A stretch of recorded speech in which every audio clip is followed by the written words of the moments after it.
ਸਤਿ ਸ਼੍ਰੀ ਅਕਾਲ ਜੀ, ਸਵਾਗਤ ਹੈ ਰੋਜ਼ਾਨਾ ਟਾਈਮ 'ਚ। ਇਸ ਵੇਲੇ ਦੀ ਵੱਡੀ ਖਬਰ ਖੰਨਾ ਤੋਂ ਸਾਹਮਣੇ ਆ ਰਹੀ ਹੈ, ਜਿੱਥੇ ਖੰਨਾ ਪੁਲਿਸ ਨੇ 4 ਨੌਜਵਾਨਾਂ ਨੂੰ ਜਾਲੀ ਕਰੰਸੀ ਛਾਪਣ ਦੇ ਵਿੱਚ ਗ੍ਰਿਫਤਾਰ ਕੀਤਾ ਹੈ ਤੇ ਦੱਸ ਦਈਏ ਕਿ ਉਹਨਾਂ ਦੇ ਕੋਲੋਂ 15,05,000 ਦੀ ਜਿਹੜੀ ਨਕਦੀ ਹੈ ਬਰਾਮਦ ਕੀਤੀ ਗਈ ਹੈ ਤੇ ਜਿਸ ਤੋਂ ਬਿਨਾ ਲੈਪਟਾਪ ਅਤੇ ਕੁਝ ਪ੍ਰਿੰਟਰ ਹੈ ਜਿਹੜੇ ਉਹ ਵੀ ਕਾਬੂ ਕੀਤੇ ਨੇ। ਤੇ ਦੱਸ ਦਈਏ ਕਿ ਉੱਥੇ ਹੀ ਐਸਐਸਪੀ ਨੇ ਵੱਡੇ ਖੁਲਾਸੇ ਕੀਤੇ ਨੇ ਤੇ ਉਹਨਾਂ ਦਾ ਕਹਿਣਾ ਹੈ ਕਿ ਨਾਕੇਬੰਦੀ ਦੌਰਾਨ 4 ਨੌਜਵਾਨਾਂ ਨੂੰ ਗ੍ਰਿਫਤਾਰ ਕੀਤਾ ਹੈ ਤੇ ਇਹਨਾਂ ਨੌਜਵਾਨਾਂ ਦੇ ਵੱਲੋਂ ਜਾਲੀ ਨੋਟ ਛਾਪੇ ਗਏ ਸੀ ਤੇ ਜਿਸ ਨੂੰ ਲੈ ਕੇ ਉਹਨਾਂ ਦਾ ਕਹਿਣਾ ਹੈ ਕਿ ਇਹਨਾਂ ਨੂੰ गिरफ्तार करके इन्हां ते मामला दर्ज कर लिया ते अगली कार्रवाई शुरू कर दी है। डीजीपी पंजाब के दिशा निर्देशों के तहत साडी कंटिन्यूअस ड्राइव चल रही है हर तरह के क्रिमिनल एलीमेंट्स के अगेंस्ट। उहदे च सानू पिछले दिनों च वड्डी सफलता मिली है जदों खन्ना पुलिस नू जाली करंसी तैयार करने वाली जिहड़ी अंतरराजी गिरोह हुंदी है उहदे असीं 4 मैंबर गिरफ्तार कीते ते सानू इहदे च 15,05,000 रुपए की जाली करंसी बरामद हुई है। ਇਹਦੀ ਡਿਟੇਲ 'ਚ ਮੈਂ ਦੱਸਣਾ ਚਾਹਾਂਗੀ ਇਹ ਸਾਰੀ ਡਰਾਈਵ ਦੀ supervision SPD madam Pragya Jain ਨੇ ਕੀਤੀ। ਉਹਨਾਂ ਦੇ under incharge CIA inspector Amandeep Singh, SHO Sadar Hardeep ਔਰ ਇਹਨਾਂ ਦੋਨਾਂ ਦੀ ਜਿਹੜੀ ਟੀਮਸ ਹੈ ਉਹ ਇਨਵੋਲਵ ਸੀਗੀਆਂ। 13 ਅਪ੍ਰੈਲ ਨੂੰ ਐਸਐਚਓ ਥਾਣਾ ਸਦਰ ਇਹਨਾਂ ਦੀ ਪਾਰਟੀ ਨੇ 2 ਸ਼ੱਕੀ ਵਿਅਕਤੀ ਵਿਲੇਜ ਅਲੌੜ ਦੇ ਏਰੀਆ 'ਚ ਇੰਟਰਸੈਪਟ ਕੀਤੇ ਸੀਗੇ। ਉਹਨਾਂ ਨੂੰ ਸ਼ੱਕ ਦੇ ਬਿਨਾਂ ਤੇ ਜਦੋਂ ਉਹਨਾਂ ਦੀ ਤਲਾਸ਼ੀ ਲਿੱਤੀ ਗਈ,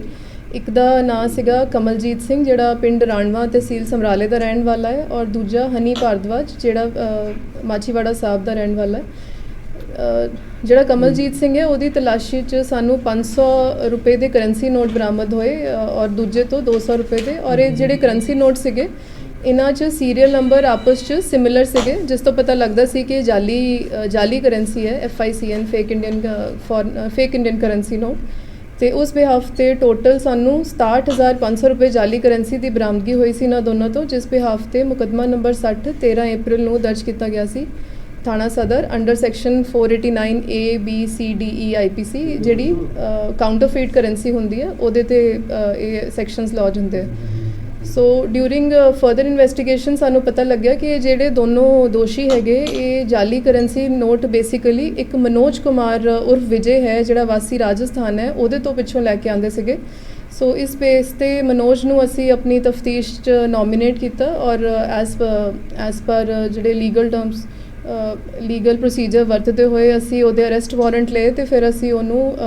ਅਜਮੇਰ ਤੋਂ ਅਰੈਸਟ ਕੀਤਾ 16 ਅਪ੍ਰੈਲ ਨੂੰ। ਔਰ ਉਸ ਦੇ ਨਾਲ ਸਾਨੂੰ ਉਸਦਾ ਸਾਥੀ ਜਿਹਦਾ ਨਾਮ ਮਦਨ ਲਾਲ ਹੈ, ਇਹ 2 ਲੋਕਾਂ ਨੂੰ ਉੱਥੋਂ ਮੁਲਜ਼ਮਾਂ ਨੂੰ ਅਸੀਂ ਫੜ ਕੇ ਲੈ ਕੇ ਆਏ ਰਾਜਸਥਾਨ ਤੋਂ ਤੇ ਇਹਨਾਂ ਤੋਂ ਸਾਨੂੰ 14,20,000 ਦੀ ਜਾਲੀ ਕਰੰਸੀ ਬਰਾਮਦ ਹੋਈ ਹੈ। ਤੇ ਇਸ ਦੇ ਨਾਲ ਸਾਨੂੰ ਇਹਨਾਂ ਤੋਂ ਇੱਕ ਤਾਂ ਲੈਪਟਾਪ ਮਿਲਿਆ ਜਿਹਦੇ 'ਚ ਇਹ ਕਰੰਸੀ ਪ੍ਰਿਪੇਅਰ ਕਰਦੇ ਸੀਗੇ, ਪ੍ਰਿੰਟਰ ਜਿਹਦੇ ਤੋਂ ਪ੍ਰਿੰਟ ਕਰਦੇ ਸੀ ਔਰ ਖਾਲੀ ਕਾਗਜ਼ ਵੀ ਮਿਲੇ ਜਿਹੜੀ ਸਾਰੀ ਮਤਲਬ ਪੈਰਾਫਰਨੈਲੀਆ ਹੁੰਦਾ ਜਿਸ ਦੇ ਨਾਲ ਇਹ ਫੇਕ ਕਰੰਸੀ ਤਿਆਰ ਕਰਦੇ, ਸਾਰਾ ਮਟੀਰੀਅਲ ਸਾਨੂੰ ਉੱਥੋਂ ਅਜਮੇਰ ਤੋਂ ਇਹਨਾਂ ਤੋਂ ਮਿਲਿਆ। ਸੋ ਕੁੱਲ ਮਿਲਾ ਕੇ ਇਹਨਾਂ ਦੋਸ਼ੀਆਂ ਤੋਂ ਸਾਨੂੰ ਹੁਣ ਤੱਕ 15,05,000 ਦੀ ਜਾਲੀ ਕਰੰਸੀ ਬਰਾਮਦ ਹੋ ਚੁੱਕੀ ਹੈ ਔਰ ਇਸ ਤੋਂ ਇਲਾਵਾ ਜਿਹੜੀ ਕਰੰਸੀ ਹਲੇ ਇਹਨਾਂ ਨੇ ਕਟਿੰਗ ਨਹੀਂ ਕੀਤੀ ਸੀਗੀ ਉਹਦੀ ਵੀ ਵਰਥ ਅਰਾਊਂਡ 5,84,000 ਰੁਪਏ ਦੀ ਬਰਾਮਦ ਹੋ ਚੁੱਕੀ ਹੈ। ਤੇ ਹੁਣ ਅਸੀਂ ਇਹਨਾਂ ਦਾ ਰਿਮਾਂਡ ਲੈ ਕੇ ਦੇਖ ਰਹੇ ਕਿ ਹੋਰ ਵੀ ਜੇ ਕੋਈ ਬੈਕਵਰਡ ਲਿੰਕ ਨਿਕਲਦਾ ਹੈ, ਕੁਝ ਹੋਰ ਵੱਡੀਆਂ ਗੱਲਾਂ ਇਹਨਾਂ ਤੋਂ ਸਾਹਮਣੇ ਆਉਂਦੀਆਂ। ਔਰ ਮੈਂ ਤੁਹਾਨੂੰ ਦੱਸਣਾ ਚਾਹਾਂਗੀ ਕਿ ਮਾਰਚ 'ਚ ਵੀ ਅਸੀਂ ਇੱਕ FICN ਦਾ ਜਿਹੜਾ ਜਾਲੀ ਕਰੰਸੀ ਦਾ ਪਰਚਾ ਹੁੰਦਾ ਉਹ ਦਰਜ ਕੀਤਾ ਸੀ ਸਿਟੀ 2 ਥਾਣੇ 'ਚ, ਜਿਹਦੇ 'ਤੇ ਸਾਨੂੰ 1,19,500 ਰੁਪਏ ਦੀ ਜਾਲੀ ਕਰੰਸੀ ਬਰਾਮਦ ਹੋਈ ਸੀਗੀ। ਔਰ ਇਹਦਾ ਕਹਿਣ ਦਾ ਮੇਰਾ ਪਰਪਸ ਇਹ ਹੈ ਕਿ ਅਸੀਂ ਤੁਹਾਡੇ ਮਾਧਿਅਮ ਦਾ ਹੀ ਅਪੀਲ ਕਰਨਾ ਚਾਹੁੰਦੇ ਹਾਂ ਪਬਲਿਕ ਨੂੰ, ਕਿਉਂਕਿ ਇਹ ਸੈਕਿੰਡ ਇਨਸੀਡੈਂਟ ਹੋ ਗਿਆ ਜਦੋਂ ਸਾਨੂੰ ਖੰਨਾ 'ਚ ਔਰ ਬੈਕਵਰਡ ਲਿੰਕੇਜ 'ਚ ਪਿੱਛੋਂ ਜਾ ਕੇ ਇੰਨੀ ਵੱਡੀ ਮਾਤਰਾ 'ਚ ਫੇਕ ਕਰੰਸੀ ਬਰਾਮਦ ਹੋਈ ਹੈ ਕਿ ਪਬਲਿਕ ਨੂੰ ਬਹੁਤ ਅਵੇਅਰ ਹੋਣਾ ਚਾਹੀਦਾ ਹੈ ਕਿ ਜਦੋਂ ਵੀ ਤੁਹਾਨੂੰ ਕੋਈ ਜਾਲੀ ਨੋਟ ਲੱਗਦਾ ਹੈ, ਸ਼ੱਕ ਹੁੰਦਾ ਹੈ ਕਿ ਕੋਈ ਜਾਲੀ ਕਰੰਸੀ ਹੈ ਤਾਂ ਇਮੀਡੀਏਟਲੀ ਜਾਂ ਪੁਲਿਸ ਨੂੰ ਇਨਫੋਰਮ ਕਰੋ ਜਾਂ ਬੈਂਕਸ ਨੂੰ ਜ਼ਰੂਰ ਇਨਫੋਰਮ ਕੀਤਾ ਜਾਵੇ।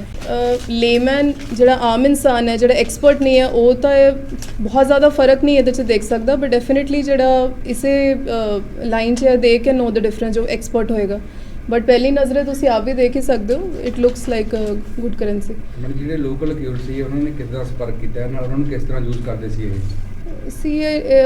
ਜੋ ਹੁਣ ਤੱਕ ਜੀ ਸਾਡੀ ਪ੍ਰੀਲਿਮਿਨਰੀ ਤਫਤੀਸ਼ 'ਚ ਆਇਆ ਇਹਨਾਂ ਨੂੰ ਸੋਸ਼ਲ ਮੀਡੀਆ ਦੇ ਥਰੂ ਪਤਾ ਲੱਗਿਆ, ਇੱਕ ਜਿਹੜੇ ਕੰਟੈਕਟ 'ਚ ਆਇਆ ਜਿੱਦਾਂ YouTube ਤੇ ਕਿਸੇ ਸਾਈਟ ਤੋਂ ਚੈੱਕ ਕਰ ਰਹੇ ਥੱਲੇ ਜਿਹੜਾ ਕਮੈਂਟ ਸੈਕਸ਼ਨ ਹੁੰਦਾ ਹੈ ਉਹਦੇ 'ਚ ਕਈ ਵਾਰ ਲੋਕਾਂ ਨੇ ਲਿਖਿਆ ਹੁੰਦਾ ਫਲਾਨੀ ਚੀਜ਼ ਲਈ ਮੈਨੂੰ ਕੰਟੈਕਟ ਕਰੋ, ਇਸ ਤਰ੍ਹਾਂ ਇਹਨਾਂ ਦਾ ਰਾਬਤਾ ਆਪਸ 'ਚ ਬਣਿਆ ਸੀ। ਜਿਹੜੀ ਕਰੰਸੀ ਦੇ ਵਿੱਚ ਮੈਡਮ ਨੰਬਰਿੰਗ ਹੈ ਉਹ ਡਿਫਰੈਂਟ ਹੈ ਕਿ ਸੇਮ ਹੈ? ਸੀ ਜਿਹੜੀ ਕਰੰਸੀ ਹੈ ਜਿਵੇਂ 500 ਦੇ ਨੋਟ ਹੈ 200 ਦੇ ਕੁਝ ਜਿਹੜੀ ਸਾਡੀ ਸੀਰੀਅਲ ਨੰਬਰ ਹੁੰਦੀ ਹੈ ਕੁਝ ਦੀ ਇੱਕ ਨੋਟ 'ਚ ਵੀ ਹੈ ਤੇ ਇੱਕ ਹੋਰ ਨੋਟ 'ਚ ਵੀ ਹੈ ਇੱਕ ਨੋਟ ਦਾ ਦੂਜੇ 'ਚ ਨਹੀਂ ਹੋ ਸਕਦਾ ਸੋ ਉਹ ਵੀ ਇੱਕ ਇੰਡੀਕੇਸ਼ਨ ਹੈ ਕਿ ਜਾਲੀ ਕਰੰਸੀ ਹੈ ਔਰ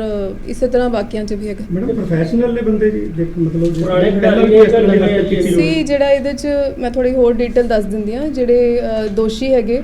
ਰਾਜਸਥਾਨ ਵਾਲੇ ਮਨੋਜ ਕੁਮਾਰ ਇਹਦੇ ਤੇ ਪਹਿਲਾਂ ਵੀ 5 ਮੁਕੱਦਮੇ ਦਰਜ ਹੈ ਜਿਨ੍ਹਾਂ ਚੋਂ ਇੱਕ ਮੁਕੱਦਮਾ ਇਹਦੇ ਤੇ ਜਾਲੀ ਕਰੰਸੀ ਦਾ ਹੀ ਸੀਗਾ ਸੋ ਇਹਦਾ ਇਸ ਲਾਈਨ 'ਚ ਐਕਸਪੀਰੀਅੰਸ ਹੈਗਾ। ਹਾਂਜੀ ਜਿਹੜਾ ਮੇਨ ਇਹਦਾ 'ਚ ਹੁਣ ਤੱਕ ਸਾਨੂੰ ਪਤਾ ਲੱਗਿਆ ਮਨੋਜ ਕੁਮਾਰ ਹੈ ਇਹਦਾ ਹੀ ਸਾਰਾ ਪਲਾਨ ਸੀਗਾ ਇਹ ਕਿੱਥੋਂ ਸਿੱਖਦਾ ਸੀ ਤੇ ਡਿਊਰਿੰਗ ਤਫਤੀਸ਼ ਸਾਨੂੰ ਉਮੀਦ ਹੈ ਕਿ ਇਹਦੇ 'ਚ ਕੁਝ ਹੋਰ ਵੀ ਪਲੇਅਰ ਸਾਹਮਣੇ ਆ ਸਕਦੇ। ਫਿਲਹਾਲ ਤਾਂ ਜੀ ਇਹਨਾਂ ਦਾ ਨੈਟਵਰਕ ਪੰਜਾਬ ਔਰ ਰਾਜਸਥਾਨ ਦਾ ਤਾਂ ਸਾਹਮਣੇ ਆ ਹੀ ਗਿਆ ਜੇ ਹੋਰ ਸਾਨੂੰ ਕੁਝ ਪਤਾ ਲੱਗਦਾ ਡਿਊਰਿੰਗ ਇਨਵੈਸਟੀਗੇਸ਼ਨ ਤੁਹਾਨੂੰ ਦੱਸਾਂਗੇ। ਕਿੰਨੀ ਕੇਸ ਹੈ ਹੋਰ ਕਿੰਨੇ ਪਰਸਨ ਨੇ ਜਿਹੜੇ ਇਹ 'ਚ ਲੜੀਂਦੇ ਨੇ ਜਾਣਗੇ? ਇੱਕ ਦੋ ਹੈ ਜੀ ਸਾਡੇ ਰਡਾਰ 'ਚ not in Punjab but out of state ਤਾਂ ਅਸੀਂ ਦੇਖ ਰਹੇ ਹਾਂ ਇਹ ਕਿੰਨੇ ਕੁ ਦੇਰ ਤੋਂ ਕੰਮ ਕਰਦੇ ਸੀ ਮੈਡਮ ਜੀ ਐਟਲੀਸਟ ਬਹੁਤ ਜ਼ਿਆਦਾ ਤਾਂ ਨਹੀਂ ਜੋ ਹੁਣ ਤੱਕ ਸਾਨੂੰ ਪਤਾ ਲੱਗਿਆ ਬਟ 6-7 ਮਹੀਨੇ ਸਾਲ ਤੱਕ ਕਹਿ ਸਕਦੇ। ਮਤਲਬ ਜਿਹੜੇ ਸੀਗੇ ਸਟੂਡੈਂਟ ਸੀ ਜਾਂ ਸੀ ਇਹਨਾਂ ਦੀ ਏਜ ਤਾਂ ਮਿਡ 20s ਤੋਂ ਲੈ ਕੇ 30 ਤੱਕ ਹੀ ਹੈ they are not very old ਸਾਰੇ ਯੰਗ ਹੀ ਲੜਕੇ ਸਾਰੇ ਪੜ੍ਹੇ ਲਿਖੇ ਜਾਂ ਬਹੁਤ ਜ਼ਿਆਦਾ ਪੜ੍ਹੇ ਨਹੀਂ ਹੈ ਕੋਈ 8ਵੀਂ ਪਾਸ ਹੈ ਕੋਈ 12ਵੀਂ ਕੋਈ BA ਪਾਸ ਹੈ ਬਟ ਡਿਸਟ੍ਰਿਕਟ ਦੇ ਅਕਿਊਜ਼ ਨੇ ਉਹਨਾਂ ਦਾ ਕੋਈ ਫੀਡਬੈਕ ਜਾਂ ਬੈਕਗ੍ਰਾਉਂਡ ਆਇਆ ਜੀ? ਡਿਸਟ੍ਰਿਕਟ ਦੇ ਜੀ ਸਾਡੇ 2 ਅਕਿਊਜ਼ਡ ਹੈਗੇ ਉਹਨਾਂ ਦਾ ਇਸ ਤਰ੍ਹਾਂ ਦਾ ਬੈਕਗ੍ਰਾਉਂਡ ਤਾਂ ਨਹੀਂ ਹੈ ਇਹ ਮਨੋਜ ਹੀ ਹੈ ਜਿਹੜਾ ਅਜਮੇਰ ਦਾ ਇਹਦਾ ਫੋਰਨ ਕਰੰਸੀ ਮੇਨ ਉਹੀ ਹੈ। ਹਾਂਜੀ ਇੱਕ ਕੁਐਸਚਨ ਹੋ ਰਿਹਾ ਜੀ ਇਹ ਕੋਈ ਗੱਲਬਾਤ ਆਈ ਹੈ ਸਾਹਮਣੇ ਵੀ ਇਹਨਾਂ ਨੇ ਕਿੰਨਾ ਇਸ ਤੋਂ ਪਹਿਲਾਂ ਕੋਈ ਪੈਸਾ ਪੂਸਾ ਆਪਣਾ ਜਿਹੜਾ ਹੈਗਾ ਜਾਲੀ ਕਰੰਸੀ ਮਾਰਕੀਟ ਦੇ ਵਿੱਚ ਸਿੱਟਿਆ? ਨਹੀਂ ਜੀ ਹਾਲੇ ਤੱਕ ਇਹਦਾ ਨਹੀਂ ਪਤਾ ਇਹ ਫਿਰ ਲੱਗਿਆ ਸੇਲ ਕਿੱਦਾਂ ਕਰਦੀ ਕੀ ਅਮਾਉਂਟ ਦੇ ਵਿੱਚ ਕਿੰਨੀ ਵੇਚਦੀ ਜਿਵੇਂ 1 ਲੱਖ ਥੋੜਾ ਬਹੁਤ ਜੋ ਪਤਾ ਲੱਗਿਆ ਜਿਵੇਂ ਜੇ 10,000 ਦਾ ਪੈਸੇ ਦੇ ਕੇ 30,000 ਦੇ ਜਾਲੀ ਦੇ ਰਹੇ ਇੰਨਾ ਕੁ ਮਾਰਜਨ ਹਲੇ ਸਾਹਮਣੇ ਹੈ ਬਹੁਤ ਜ਼ਿਆਦਾ ਕੀਤਾ ਨਹੀਂ ਸੀ ਪਹਿਲਾਂ ਇਹਨਾਂ ਨੂੰ ਪ੍ਰੀਐਮਪਟ ਕਰ ਦਿੱਤਾ ਗਿਆ।